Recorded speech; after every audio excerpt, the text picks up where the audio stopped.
नमस्कार. आऊचा खाऊ या यूट्यूब चॅनलवर मी मेधा तुमच्या सगळ्यांचं मनापासून स्वागत करते. गुढीपाडवा जवळ आलेला आहे. गुढीपाडवा म्हणलं की आपल्याकडे श्रीखंडपुरीचा बेत केला जातो.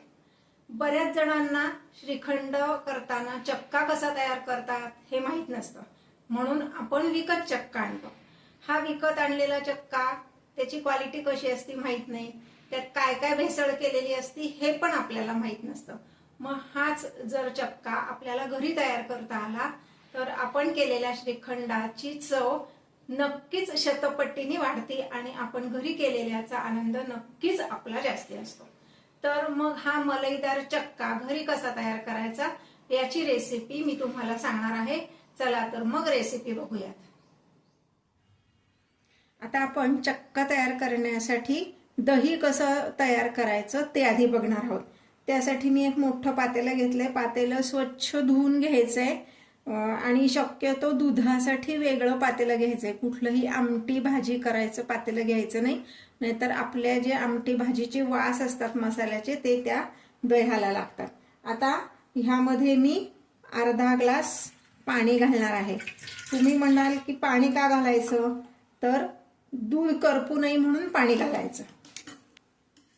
आता इथे मी फुल फॅट असं म्हशीचं दूध असं घेतलेलं आहे. तुम्ही कुठल्याही ब्रँडचं घेऊ शकता, असं काही अमुकच ब्रँडचं हवं असं नाही, पण फुल फॅट क्रीम असलेलं दूध घ्यायचंय.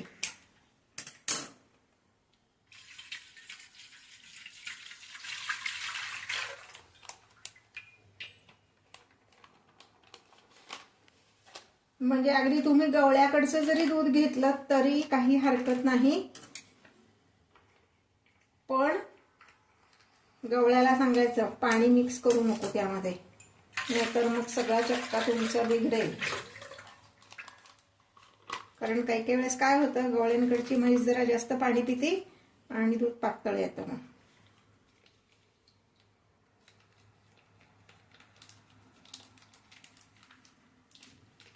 म्हणून शक्यतो पिशवीतलं दूध वापरा.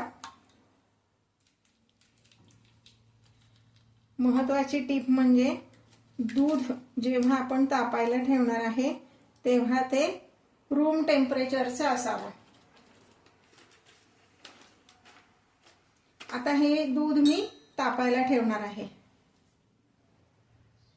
आता हे दूध मी तापायला ठेवते.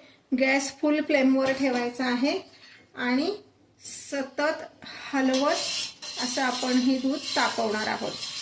मी मुद्दाम थोडंसं मोठं पातेलं घेतलंय कारण आपल्याला थोडंसं दूध ह्यात उकळलं पाहिजे. त्यामुळे अगदी जेमतेम दूध त्यात बसेल असं पातेलं घेऊ नका, थोडंसं मोठं पातेलं घ्या. हे दूध थोडंसं कोमट झालंय. ह्यातलं मी साधारण 4 डाव दूध बाजूला काढून घेते. ते का घ्यायचे ते मी तुम्हाला सांगते नंतर. 4 ते 5 डाव आपण हे दूध काढून घेणार आहोत. आपल्याला मलईचा चक्का करायचा आहे की नाही, म्हणून आपण ही प्रोसिजर करतोय. हे सांगते मी नंतर का करायची आणि कुठली करायची ते. हे दूध सतत हलवत आपण उकळायचे. सतत हलवायचं का, तर त्याच्यावर साय धरायला नको. मी जो व्हिडिओ तुम्हाला दाखवणार आहे ना, तर व्हिडिओ शेवटपर्यंत बघा, म्हणजे मग चक्का करताना काय गोष्टी करायच्या आणि काय टाळायच्या हे मी तुम्हाला सांगणार आहे. पहिली आणि महत्वाची टीप, तुम्ही जर बघितलं असेल तर मी पातेल्यामध्ये आधी पाणी घातलं आणि मग त्यामध्ये दुधाची पिशवी फोडून दूध त्यात काढलं. बऱ्याच महिलांना सवय काय असती की आधी गॅस पेटवतात, त्याच्यावर पातेलं ठेवतात आणि मग त्यामध्ये दूध काढतात. त्या केसमध्ये काय होतं, पातेलं आधी गरम होतं आणि आपण त्याच्यावर दूध ओतलं की ते दूध पहिलं करपतं आणि त्या दुधाचा करपट वास त्या दह्याला लागतो. तर तसं होऊ नये म्हणून आधी आपल्याला जे काय दूध आपल्याला त्यात घ्यायचे, 2 लिटर 3 लिटर 5 लिटर जे काय तुम्हाला घ्यायचंय, खाली आधी ग्लासभर अर्धा ग्लास पाणी घालायचं, सगळं दूध त्यात काढून घ्यायचं आणि मग गॅस पेटवून ते पातेलं गॅसवर ठेवायचं. ही अगदी सर्वात महत्वाची टीप आहे. कारण दुधाच्या कुठल्याही पदार्थाला करपलेला वास लागला तर तुम्ही त्यात कुठलेही इसेन्स कितीही घाला, त्याच्या करपल्याचा वास जात नाही आणि मग तो पदार्थ आपल्याला फेकून देण्याशिवाय पर्याय राहत नाही. आपल्याला मलईचा चक्का करायचा आहे. त्यासाठी आपण ह्यामध्ये होल मिल्क पावडर असं लिहिलेली मिल्क पावडर आपण घालणार आहोत. हे पहा, ह्याच्यावर लिहिलंय cows whole milk powder. Milk powder 3 प्रकारच्या मिळतात. पहिली असते डेअरी व्हाईटनर. त्या डेअरी व्हाईटनर मध्ये मिल्क पावडरचे काय प्रोटीन पण नसतं आणि फॅट्स पण नसतात. त्यात फक्त सुक्रोज, आर्टिफिशियल सुक्रोज म्हणजे साखर जास्ती प्रमाणात असते. ते वापरू नका, त्याच्यामुळे तुमचा चक्का बिघडण्याची शक्यता जास्ती आहे. दुसरा प्रकार मिळतो स्किम्ड मिल्क पावडर. त्यामध्ये फक्त मिल्क प्रोटीन असतं, फॅट्स काहीच नसतात. त्यामुळे सुद्धा तुमचा चक्का चांगला होईल असं नाही. म्हणून मी ही तिसऱ्या प्रकारची जी पावडर आहे होल मिल्क पावडर, ह्यामध्ये मिल्क प्रोटीन आणि फॅट्स असं दोन्ही असतं. त्यामुळं बाजारात जसा आपला मलईचा चक्का मिळतो तसा आपला चक्का तयार होतो. म्हणून मी ही पावडर वापरणार आहे. तर ही किती वापरायची, तर 1 लिटर दुधाला साधारण हे जे चमचे आहेत हे 4 चमचे एवढं 1 लिटर दुधाला आपण घालणार आहोत. मग अशी जे मी दूध काढलं कोमट दूध, त्यामध्ये आपण ही मिल्क पावडर मिक्स करून घ्यायची. गार दुधामध्ये मिल्क पावडर व्यवस्थित मिक्स होत नाही आणि ह्या दुधात तुम्ही अशी डायरेक्ट जर टाकली तर त्याच्या गुठळ्या होण्याची शक्यता असते. म्हणून वेगळ्या पातेल्यात मिल्क पावडर आधी मिक्स करून घ्यायची आणि मग ते दूध त्या मोठ्या दुधामध्ये मिक्स करायचं. हे आता 1 लिटरला 4 चमचे, मी 2 लिटर दूध ठेवलेलं आहे म्हणून मी 8 चमचे घेणार आहे.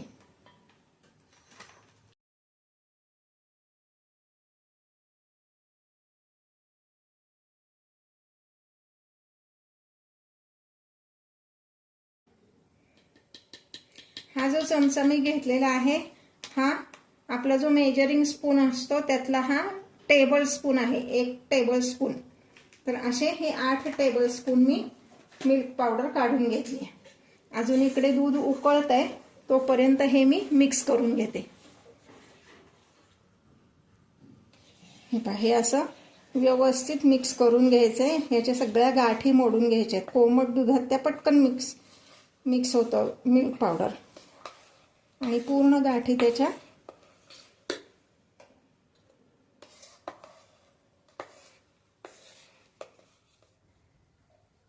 हे पहा. आता दुधाला छान उकळी आली आहे. असं उकळी आली की 2-3 मिनिट तरी हे व्यवस्थित उकळून द्यायचे, सतत हलवत, म्हणजे त्यातलं वॉटर कंटेंट थोडंसं कमी होतं. लक्षात आलं. आता तुम्हाला मी मोठं पातेलं का घेतलं, अगदी 2 लिटरच दूध बसेल एवढंच जर घेतलं. एरवी चालतं आपण मंद गॅसवर दूध तापवतो ज्याच्यावर आपल्याला उकळायचं नसतं, साय आली तरी चालते. पण इथं आपल्याला उकळायचं आहे त्यामुळं थोडंसं मोठं पातेलं घेतलंय. उकळी फुटल्यानंतर 3 मिनिट आपण, अगदी तुम्ही घड्याळ लावून करा, काही हरकत नाहीये पहिल्यांदाच जर करत असाल तर.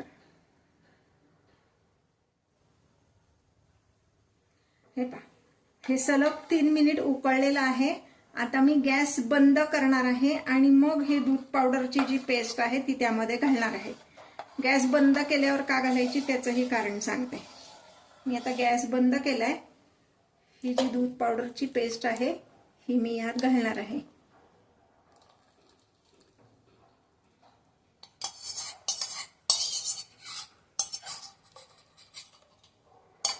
काय होतं, आपण दूध पावडरची पेस्ट ह्यात घातली की गॅस चालू असेल आणि ते पेस्ट सगळी खाली जाऊन बसली तर ती पटकन करपते. आपण हे दूध उकळलेलं आहे आणि त्यामध्ये आता ती पेस्ट आपण घातली.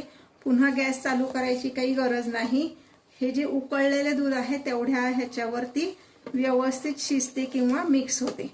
आता हे पूर्ण गार झाल्यावर आपल्याला पुढची प्रोसिजर करायची आहे.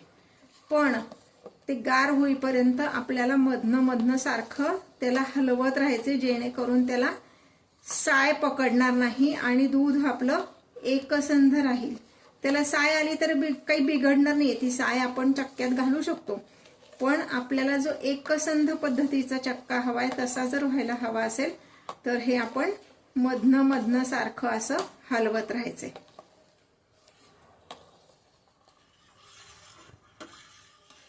हे पहा, हे मधनं असं सतत ढवळत राहायचंय म्हणजे मग त्याला साय धरणार नाही. हे किती वेळ गार करायचं तर साधारण आता उन्हाळ्याचे दिवस आहेत तर हे गार व्हायला 2 तास तरी लागतात. हिवाळ्याच्या दिवसात पटकन गार होतं. हे दूध पटकन गार होण्यासाठी एक टिप तुम्हाला देते. आता उन्हाळ्याचे दिवस आहेत, गार व्हायला वेळ लागेल, तर जेवढ्या पसरट भांड्यात आपण हे दूध ठेवू तेवढं ते पटकन गार होणार आहे. म्हणून मी काय केलंय, एक परात घेतली स्वच्छ धुवून आणि त्यामध्ये मी हे दूध आता घालणार आहे. तुमच्याकडे जर भरपूर वेळ असेल तर आहे त्याच पातेल्यात तुम्ही सतत हलवत ते गार केलं तरी चालेल. पण मला जरा बाहेर जायची घाई असल्यामुळं मी हे परातीत ओतून ठेवते म्हणजे मग ते व्यवस्थित पटकन गार होईल. म्हणजे ज्याला 2-2.5 तास लागायचे ते साधारण 1 तासाभरात व्यवस्थित गार होईल. परातीत जरी ओतलं तरी ते मधनं हलवत राहायचं म्हणजे त्याला साय धरणार नाही. हे का, परातीत ओतल्यामुळं 1 तासाभरात हे दूध व्यवस्थित गार झालंय. हे किती गार करायचं तर आपण जर ह्यामध्ये असं बोट बुडवलं तर 1 मिनिटभर तरी आपण ह्यात हे बोट ठेवलं पाहिजे.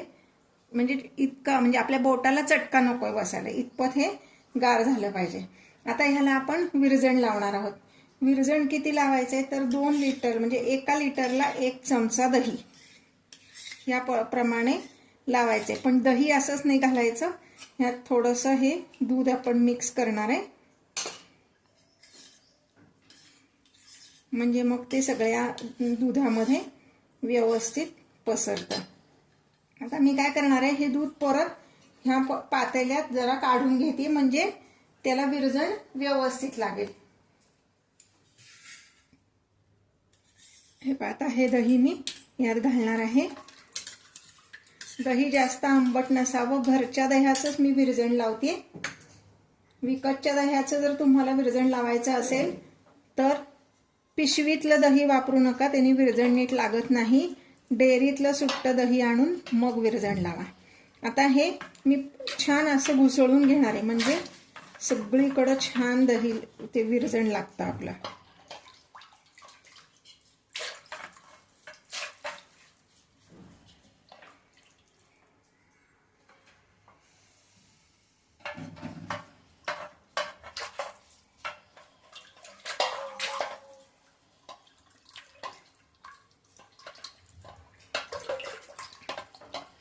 असं रवीने व्यवस्थित घुसळून घ्यायचंय.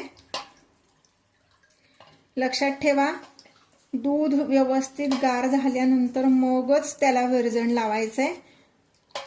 दूध जरा जरी जास्ती गरम असेल आणि तुम्ही त्याला विरजण लावलं तर ते दूध फाटेल, त्याचं दही नाही तयार होणार. म्हणजे पाणी एकीकडं आणि असं चोथा पाणी म्हणतो ना तसं विरजण ते तयार होईल आणि त्याचा चक्का चांगला होणार नाही, कडवट लागेल. हे पहा, आता हे व्यवस्थित मी मिक्स केलंय. पण मी आता हे ह्याच पातेल्यात ठेवणार नाहीये कारण ह्या पातेल्याला जागा जास्ती लागते. मी छोट्या 2 ह्याच्यात डब्यात हे ट्रान्सफर करणार आहे. त्यात उद्देश 2 आहेत तुम्हाला दाखवायचे की पसरट भांड्यात जर आपण विरजण लावलं तर ते पटकन लागतं. खरं तर मी त्या परातीत तसंच ठेवलं असतं तरी चाललं असतं, पण ते ठेवायला एवढी जागा माझ्याकडे नाहीये म्हणून मी आता काय केलंय, एक डबा घेतलाय पसरट आणि त्यामध्ये हे दूध मी घालणार आहे. हे पहा, आता मी काय केलंय, ते रवीने सगळं व्यवस्थित हलवून घेतलं, विरजण त्यात व्यवस्थित मिक्स करून घेतलं आणि एका चपट्या डब्यात 1 लिटर आणि एका पातेल्यात 1 लिटर असं हे मी काढून घेतलंय. आता ह्याला मी झाकण ठेवणार आहे ह्याच्यावर आणि 7 ते 8 तासांनी मी हे सगळं बघणार आहे.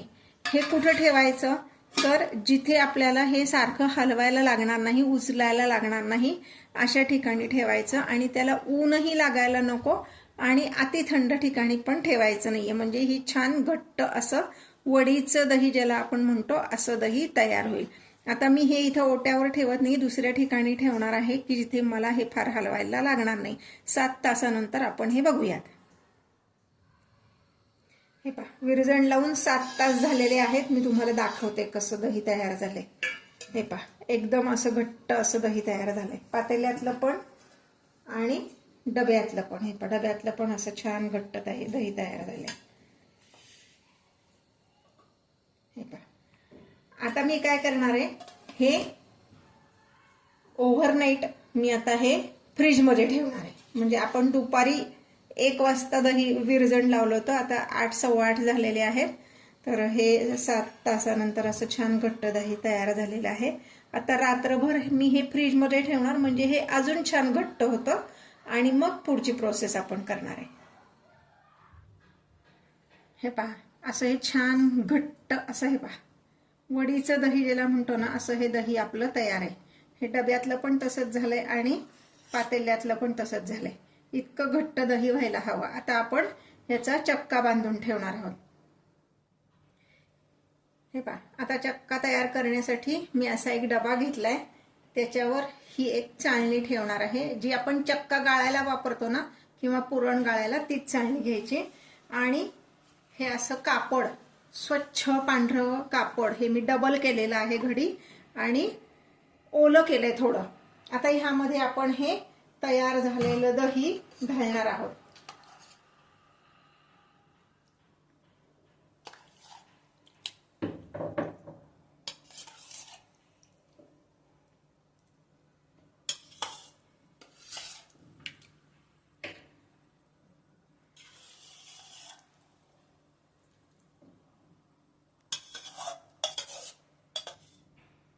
हे पहा, ह्यात असं हे सगळं दही मी काढलंय आणि त्याची अशी पुरचुंडी करायची. असं जर तुम्ही बघितलं तर हे पहा, ह्यातनं पाणी गळत आहे. असं थोडा वेळ पकडून ठेवायचं, म्हणजे ह्यातलं पाणी सगळं बऱ्यापैकी पाणी असं निथळलं जाईल. ह्याची मी आता पुरचुंडी बांधणार आहे. पहा, हे जे कापड बाहेरचं असतं त्यानेच ह्याला असं गाठ मारायची आणि ह्याचं असं गाठोडं करायचं. हे पहा, तुम्ही जर बघितलं तर ह्यातनं आता थेंब थेंब थेंब थेंब हे पाणी गळणार आहे यातनं. थोडा वेळ, एक अर्धा तास मी ह्या चाळणीतच ठेवणार आहे आणि मग नंतर टांगून ठेवणार आहे. अर्धा तास असंच ठेवूया चाळणीमध्ये आणि मग नंतर टांगून कसं ठेवायचं ते पण दाखवते. हे पहा, हे असं थोडंसं गोल असं फिरवून घेतलं ना की त्यातलं बरंचसं पाणी आपलं खाली पडणार आहे. हे पहा, तुम्ही जर नीट बघितलं तर ह्यातलं बरंचसं पाणी असं खाली पडतंय. हे पहा, हे जे खाली पाणी आहे हे मी आता एका पातेल्यात काढून घेते. हे पाणी टाकून नाही द्यायचं बरं का, हे खूप पौष्टिक असतं. आणि आता इथे एका लाकडी दांडीला मी हे असं बांधलेलं आहे आणि ह्या डब्यात मी असं हे सोडून ठेवते. म्हणजे टांगून कुठे ठेवायचा आपल्याला प्रश्न असतो, तर असा एक डबा घ्यायचा, एक ही आपली नवरात्रात जी टिपरी आपण घेतो की नाही ते, किंवा लाटणं, असं त्याला हे बांधून ठेवायचं, म्हणजे खाली आपोआप इथलं पाणी गळेल. असं टांगून ठेवायचं. हे पहा, आता आपण जे दही पांढऱ्या ह्या कापडात बांधून ठेवलं होतं आणि टांगून ठेवलं होतं ते आता मी काढलंय. अजून थोडंसं ह्यात पाणी शिल्लक आहे, तर ते कसं काढायचं हे मी तुम्हाला दाखवते. खाली मी ही कॉटनची ओढणी घेतली, ही प्युअर कॉटनची ओढणी आहे आणि त्याच्यात ही पोटली जी आपली दह्याची होती ती ठेवली. असा म्हणजे हे मध्ये ठेवायचं, खालनं वरनं ही ओढणी, आणि ह्याच्यावर आता एक जड वस्तू मी फक्त प्रेस करणार 5-10 मिनिटं, म्हणजे त्यातलं उरलेलं पाणी सुद्धा निघून जाईल.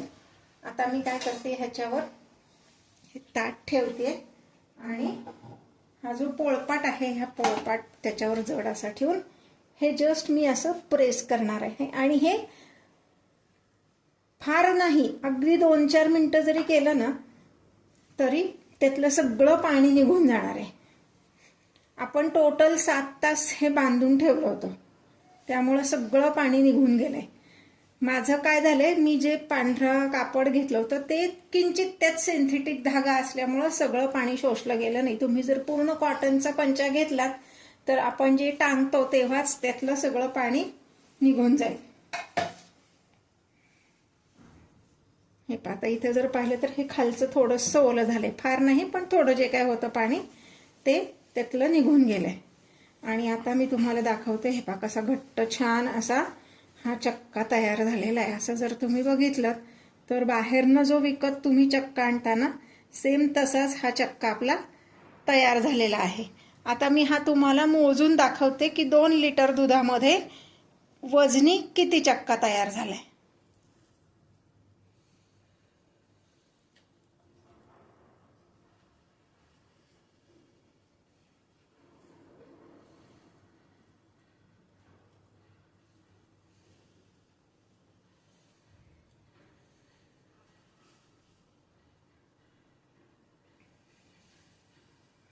हे पहा 2 लिटर दुधामध्ये 712 ग्रॅम, आपण 700 ग्रॅम धरू एवढा हा चक्का आपला तयार झालेला आहे.